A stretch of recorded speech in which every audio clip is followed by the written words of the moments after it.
بسم اللہ الرحمن الرحیم بسم اللہ الرحمن الرحیم النعت قسمان مشتق او مؤول بالمشتق۔ نعت فرماتے ہیں یا مشتق ہوتی ہے یا مؤول بالمشتق۔ کیا مطلب؟ یعنی وہ لفظاً مشتق نہیں ہوتی لیکن وہ معنی مشتق میں ہوتی ہے۔ مشتق کسے کہتے ہیں؟ یہ ساری باتیں آپ کی پڑھی ہوئی ہیں۔ مشتق وہ ہوتا ہے جو حدث پر دلالت کرے اور صاحب حدث پر دلالت کرے۔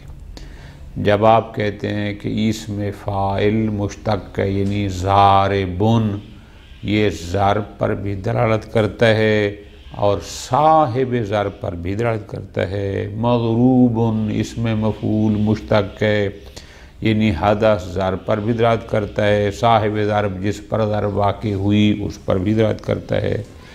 تو پس یہ نعت مشتق ہوگی، یہ ہوتی ہے یا مؤول بالمشتق، یعنی لفظاً وہ مشتق نہیں ہوتی، مشتقات میں سے نہیں ہوتی، لیکن معنی مشتق میں ہوتی ہے۔ انشاءاللہ بھی بتائیں گے کہ نعت اگر مشتق ہو تو مشتقات میں سے فقط 4 ہیں جو نعت واقع ہو سکتے ہیں: اسم فاعل، اسم مفعول، صفت مشبہ اور افعال التفضیل۔ اب اسم زمان وہ بھی مشتقات میں ہے، اسم مکان وہ، لیکن وہ نعت واقع نہیں ہوتے۔ بس آپ اس کو یوں بھی کہہ سکتے ہیں کہ مشتقات میں سے 4 مشتق ایسے ہیں جو نعت واقع ہو سکتے ہیں: اسم فاعل، اسم مفعول، صفت مشبہ اور افعال التفضیل۔ ٹھیک ہو گیا؟ غیر مشتقات میں سے کہ جو لفظاً مشتق نہیں ہیں لیکن معنی مشتق میں ہیں، ان کا جو معنی ہم کرتے ہیں وہ مشتق والا کرتے ہیں، معنی مشتق ہیں، وہ فرماتے ہیں کہ 6 ہیں کہ جو یعنی 6 اسماء غیر مشتق جو کہ مؤول بالمشتق ہیں، جو خود لفظاً مشتق نہیں لیکن معنی مشتق میں ہیں، ان میں سے 6 ایسے ہیں کہ جو نعت واقع ہو سکتے ہیں۔ اور اگلے پیرے میں فرمایا کہ 3 اور بھی ہیں کہ جو ملحق ہیں، کس کے ساتھ؟ مؤول بالمشتق کے ساتھ۔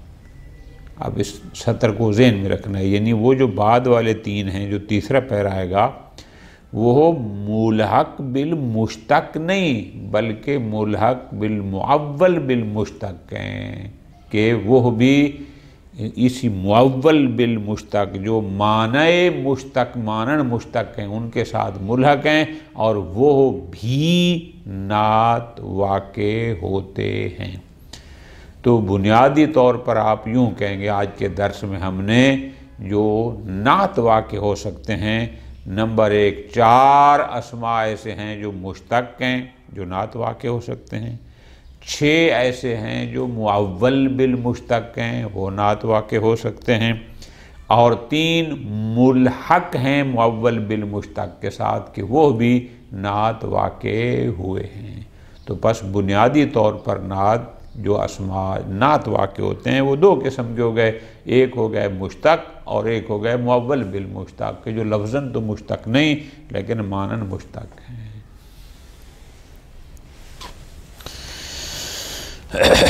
النعت المشتق النعت قسمان نعت کی دو قسمیں ہیں. کیا مطلب؟ یعنی نعت جو اسم نعت صفت واقع ہو رہا ہے یا مشتق ہوگا یا مؤول بالمشتق ہوگا. مؤول بالمشتق مطلب کیا ہے؟ اے فی معنی المشتق، یعنی وہ لفظاً تو مشتق نہیں لیکن معنی مشتق میں. ابھی مثالیں دیں گے سب واضح ہو جائے گا. ٹھیک ہو گیا. النعت المشتق، جو نعت مشتق ہے، چار قسمیں ہیں. ٹھیک ہے جی. یعنی یہ اس طرح لفظی ترجمہ ہوگا. وہ ہم کہہ سکتے ہیں کہ مشتقات میں سے چار مشتق ایسے ہیں جو نعت واقع ہوتے ہیں. اسم الفاعل، اسم مفعول، صفت مشبہ اور اسم تفصیل. جو دیگر مشتقات ہیں، آپ کہیں گے اسم زمان وہ بھی مشتق ہے، مکان وہ بھی ہیں، تو اس کا مطلب ہے ہر مشتق نعت واقع نہیں ہوتا. نعت فقط یہی چار ہیں. اسم فاعل، جاءنی رجل فاضل. اب فاضل اسم فاعل ہے، مشتق ہے، جو رجل کی صفت نعت واقع ہوا. اسم مفعول، اسم المفعول ہے، دوسرا مشتق اسم مفعول. حان الموعد المغروب، یعنی موعد وہ جو وعدہ گاہ تھی، مضروب جو معین تھی، یعنی معین وعدہ گاہ کا وقت آ چکا ہے. موعد مضروب یعنی جس کا وعدہ کیا گیا تھا جو وہ آ چکا ہے. یا حان الیوم المشہود، مراد یہ ہے کہ الموعد موصوف، منعوت المضروب اسم مفعول اس کی صفت نعت. یا الیوم منعوت المشہود اسم مفعول اس کی نعت. پس اسم مفعول یہ دوسری قسم ہو گئی. تیسرا الصفت المشبہ، یہ بھی مشتقات میں سے ہے اور یہ نعت واقع ہو سکتی ہے. التقیت برجل شریف النسب، رجل موصوف شریف النسب، شریف فعیل کا صیغہ، یہ صفت مشبہ کا صیغہ ہے اور یہ صفت واقع ہوا ہے، نعت واقع ہوا ہے رجل منعوت کے لیے، موصوف کے لیے. ٹھیک ہے جی. میں نے ملاقات کی ایک شخص سے جو شریف النسب. چوتھی قسم مشتق کی افعال التفضیل، یعنی مشتقات میں سے افعال التفضیل، یہ صفت نعت واقع ہو سکتا ہے. جیسے تبعت الطریق الاقوم، میں نے اتباع کی اس راستے کی، الاقوم جو سیدھا استوار تھا. ٹھیک ہو گیا جی. الطریق منعوت، الاقوم استوار سیدھا پائیدار، یہ اس کی ہو گیا صفت. اور اقوم افعال التفضیل کا صیغہ ہے. تو پس یہ چار مشتق جو ہیں یہ نعت واقع ہو سکتے ہیں. اگلی سطر آپ خود کہہ سکتے ہیں کہ اور بھی کچھ مشتقات ہیں لیکن وہ نعت واقع نہیں ہوتے. ٹھیک ہے جی. جیسے اس میں زمان ہو گیا، مکان ہو گیا، ممکن ہے منعوت واقع ہوں لیکن نعت واقع نہیں ہوتے. النعت المؤول بالمشتق ستۃ انواع، وہ اسماء جو ڈائریکٹ مشتق تو نہیں لیکن معنی مشتق میں ہیں، اور ہم اس کو کہتے ہیں نعت مؤول بالمشتق. اس کی 6 قسمیں ہیں. یعنی 6 اسماء ایسے ہیں جو لفظاً مشتق نہیں لیکن معنی مشتق میں ہیں. تو پس معنی مشتق ہونے کی بنیاد پر وہ بھی صفت واقع ہو سکتے ہیں، نعت واقع ہو سکتے ہیں. تو پس نعت مؤول بالمشتق کی 6 قسمیں ہیں. نمبر 1 اسماء الاشارت غیر المکانیہ، وہ اسماء اشارہ جو مکان کے لیے نہیں. پیچھے بھی گزارش کی تھی جو اسماء اشارہ مکانیہ ہیں جیسے ہونا، ہا ہونا وغیرہ، وہ ہونا. ٹھیک ہے جی. جو اسماء اشارہ غیر مکانیہ ہیں جیسے صادقت الفتى ھذا، میں نے دوستی کی یا دوست بنایا جوان سے، ھذا، اب ھذا اس میں اشارہ ہے جو مکانیہ نہیں ہے. یہ ھذا مؤول ہے، یعنی کیا المشار الیہ کی تعویل میں ہے، اور آپ کو پتہ ہے کہ مشار جو ہے وہ اس میں مفعول ہے. تو تو یہ مشتق کے معنی میں ہے حاذا، خود حاذا کوئی مشتق نہیں ہے، لیکن چونکہ معنی المشار الیہ کا دیتا ہے تو المشار جو ہے وہ مشتق ہے، اس بنیاد پر اس کو کہا جاتا ہے کہ یہ معول بالمشتق ہے۔ ٹھیک ہے جی۔ نیچے ایک سطر جو میں نے گزارش کی ہے کہ جو اسماء اشارہ مکانیہ ہیں ان کو بھی انہوں نے خود بیان کیا کہ اما المکانیہ یعنی وہ اسماء اشارہ جو مکان کے لیے ہوتے ہیں، فہیہ ظروف، وہ ظرف ہوتے ہیں، لا صفات، وہ صفات نہیں ہوتے، وہ نعت واقع نہیں ہوتے۔ کیوں؟ لأنہا تتعلق بمحذوف ہوا صفت لما قبلہ، چونکہ وہ متعلق ہوتے ہیں ایک عامل کے، محذوف کے، اور وہ در حقیقت اپنے ما قبل موصوف کی صفت ہوتا ہے۔ جیسے مررت برجل ہونا اصل تھا مررت برجل کائنین ہونا، وہ کائنین رجل کی صفت تھا، نہ کہ خود ہونا اس کائن کا متعلق تھا۔ خوب، یہ بات پہلے بھی گزری ہے۔ دوسرا اس فرماتے ہیں کہ جو معول بالمشتق ہے اور معول بالمشتق ہونے کی بنیاد پر، معنی مشتق ہونے کی بنیاد پر وہ نعت واقع ہوتا ہے، وہ ہے الموصول المصدر بال، وہ موصول جو الف لام سے شروع ہوتا ہے، یہ گزشتہ بھی آیا تھا، الذی، اللتی وغیرہ۔ ٹھیک ہے جی۔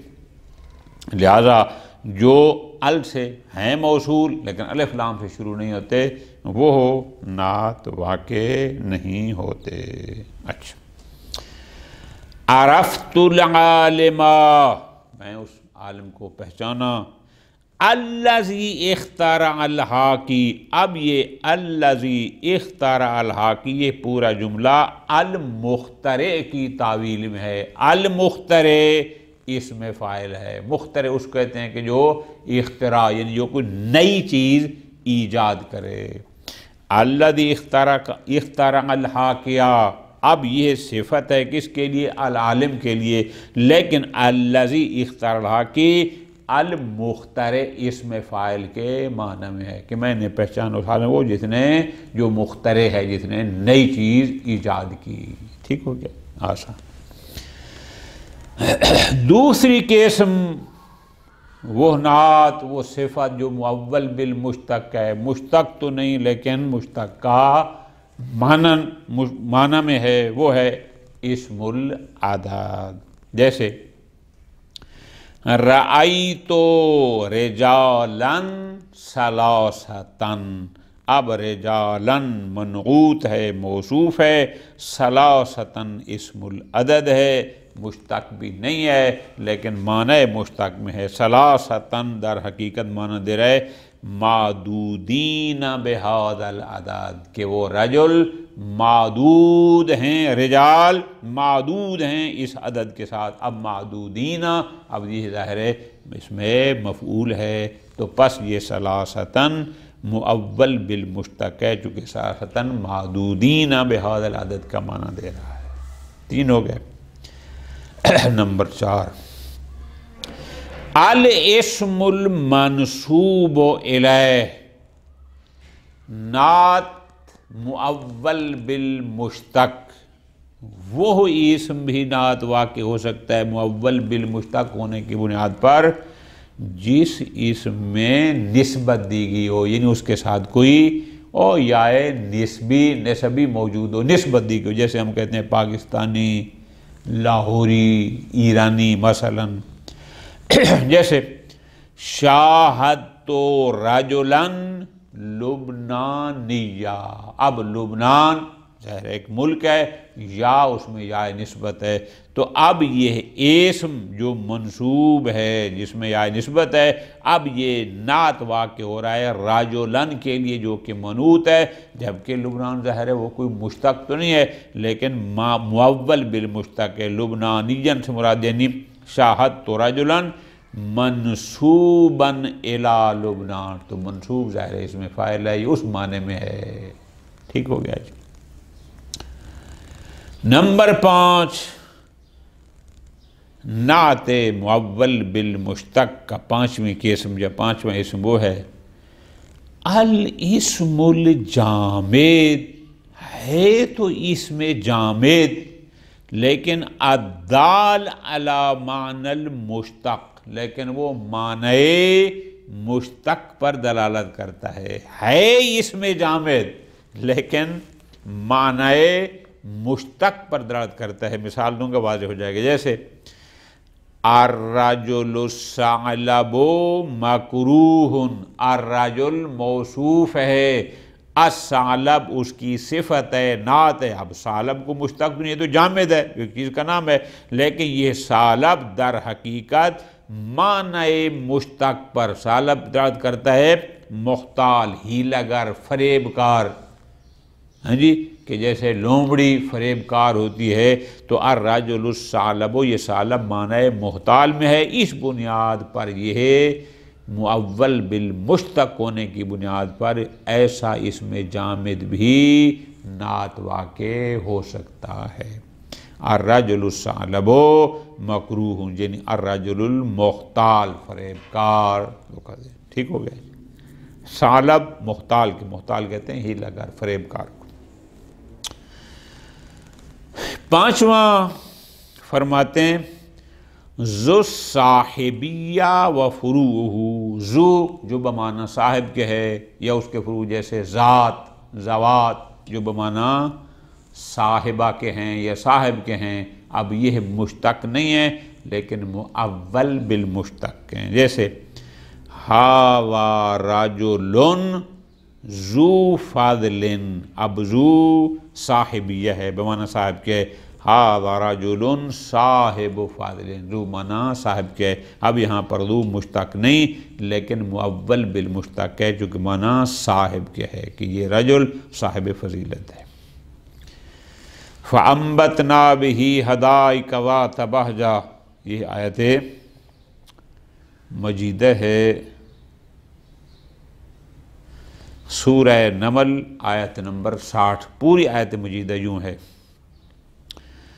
امن خلق السماوات والارض وانزل لكم من السماء ماء فانبتنا به حدائق ذات بہجہ ما كان لكم ان تنبتوا شجرها أإله مع الله بل هم قوم يعدلون. فانبتنا به حدائق ذات بہجہ. اب یہاں دیکھو، حدائق موصوف ہے، ذات بہجہ اس کی صفت ہے، جبکہ یہ ذات مشتق بھی نہیں ہے، مؤول بالمشتق. اصل میں حدائق ذات بہجۃ یعنی صاحبۃ بہجۃ، ذات معنی صاحبہ کے ہوگی. ٹھیک ہو گیا. تیسرے پیرے میں فرماتے ہیں کہ نہ وہ خود مشتق ہے، نہ مؤول بالمشتق ہے، لیکن تین اسم اور بھی ہیں جو اس مؤول بالمشتق کے ساتھ ملحق ہیں. ٹھیک ہے جی. یعنی وہ بھی ملحق ہونے کا مطلب ہے کہ جیسے مؤول بالمشتق نعت واقع ہوتے ہیں، وہ بھی نعت واقع ہوتے ہیں. وَيَلْحَقُ بِهَا ثَلَاثَةٌ أُخَرَ، یعنی تین اور اسماء بھی ہیں جو انہی مؤول بالمشتق کے ساتھ ملحق ہیں کہ وہ بھی نعت واقع ہوتے ہیں. وہ کون سے ہیں؟ بالکل آسان سا فرماتے ہیں: المصدر الثلاثی، مصدر ثلاثی، تین حرفی مصدر، بشرطے کہ غیر المیمی، وہ مصدر میمی نہ ہو. الصاد مصد المشتق، جو قائم مقام مشتق ہے. پس وہ مصدر ثلاثی تین حرفی جو مصدر میمی نہ ہو، وہ قائم مقام مشتق ہے. یلزم حینئذ، تو وہ نعت واقع ہو سکتا ہے، لیکن وہ ہمیشہ جب وہ اور ثلاثی غیر میمی ہوگا وہ ہمیشہ مفرد ہوگا والتذکیر اور مذکر. یعنی وہ یلزم حینئذ لازم ہے کہ وہ دائماً ہمیشہ مفرد مذکر ہو، یعنی تثنیہ جمع بھی نہ ہو اور مؤنث بھی نہ ہو. یلزم حینئذ، وہ ہمیشہ خوب. جیسے ماء ثاقب، ثاقب بمعنی مسکوب کے، مسکوب کہتے ہیں جو پانی اور گرا دیا جائے، اس کو کہتے ہیں ماء ثاقب. اب ثاقب یہ مصدر ثلاثی ہے، میمی بھی نہیں ہے، ماء منعوت ہے اور یہ اس کی صفت ہے، اور یہ نعت ہے جو کہ ملحق ہے مؤول بالمشتق کے ساتھ۔ رجال ثقۃ، اب ثقۃ یہ مصدر ہے، 3 حرفی ہے، میمی بھی نہیں ہے، جو بمعنی موصوف کے ہے، جو ملحق ہے مؤول بالمشتق کے ساتھ۔ شہود عادل، عادل بمعنی عادلون کیا ہے، شہود عادلون۔ اب یہ عادلون مصدر ثلاثی ہے، غیر میمی ہے، قائم مقام مشتق ہے، اور مفرد بھی ہے مذکر بھی ہے، تو پس سقط بمعنی مسکوت، سکند بمعنی موصوف بہ، اور عادل بمعنی عادل۔ ٹھیک ہو گیا جاتا۔ دوسرا اسم جو ملحق ہے مؤول بالمشتق کے ساتھ وہ ہے ما، التی یراد بها الابہام، پوری توجہ، اس ما کو مائے تعظیم بھی کہتے ہیں، تفخیم بھی کہتے ہیں، مائے ابہام، یعنی کیا، کسی شے کو بڑا کر کے بڑھا کے بیان کرنا ہو تو اس کے لیے ما کو استعمال کرتے ہیں، جیسے لِأَمْرٍ ما، یعنی کسی بڑے کام کے لیے، عظیم کام کے لیے، تو یہ جو ما ہے، پوری توجہ، اب یہ بھی ملحق ہے مؤول بالمشتق کے ساتھ، اور یہ بھی نعت واقع ہو سکتا ہے، جیسے مثال دی ہے لِأَمْرٍ ما، اب یہ آمرن در حقیقت منعوت ہے، ما اس کی صفت ہے، یہ ما ابہام کے لیے یا تعظیم یا تفخیم جو بھی آتے ہیں، جس چیز کو بڑھا کے بیان کرنا ہو، اصل میں یہ تھا کہ لِأَمْرٍ عظیم، یعنی ما تعظیم کے لیے، لِأَمْرٍ ما، کسی بڑے کام کے لیے، جازع کثیر انفہ، اس نے کاٹ دیا اور چھوٹے ناک والے کا ناک۔ خوب ایک مثال ہوگی، ہمارا محل شاید ہے لِأَمْرٍ ما اے لِأَمْرٍ عظیم، یہاں ما تعظیم کے لیے ہے، ابہام سے مراد بھی نہیں کوئی بڑھا کے بیان کرنا ہوتا۔ تیسری چیز جو ملحق ہے مؤول بالمشتق کے ساتھ اور اس الحاق کی بنیاد پر وہ بھی نعت واقع ہو سکتے ہیں، وہ ہیں ایٌ و کل، یعنی لفظ ای اور لفظ کل، الدالان علی الکمال، کہ یہ ای اور کل جو موصوف کے کمال پر دلالت کرتے ہیں، یعنی کہ موصوف ان کا کامل ہے، اس بنیاد اس معنی پر۔ انتا فتا ایو فتا، یعنی تو جوان ہے کامل جوان، اس معنی میں یہ انتا فتا کل الفتا، یعنی کامل فی صفہ، کے جوانی کی صفت پر تو کامل ہے۔ تو یہ دو بھی ملحق ہیں مؤول بالمشتق کے ساتھ، اور اس بنیاد پر انتا فتح، اب دیکھو نا پہلا فتح منعوت ہے، ایو فتح یہ اس کا نعت ہے، یا کل الفتح یہ اس کی نعت ہے، یعنی کامل فی صفہ، یہ کمال پردت کرنے والے ہیں۔ وصلی اللہ علی محمد وآلہ محمد۔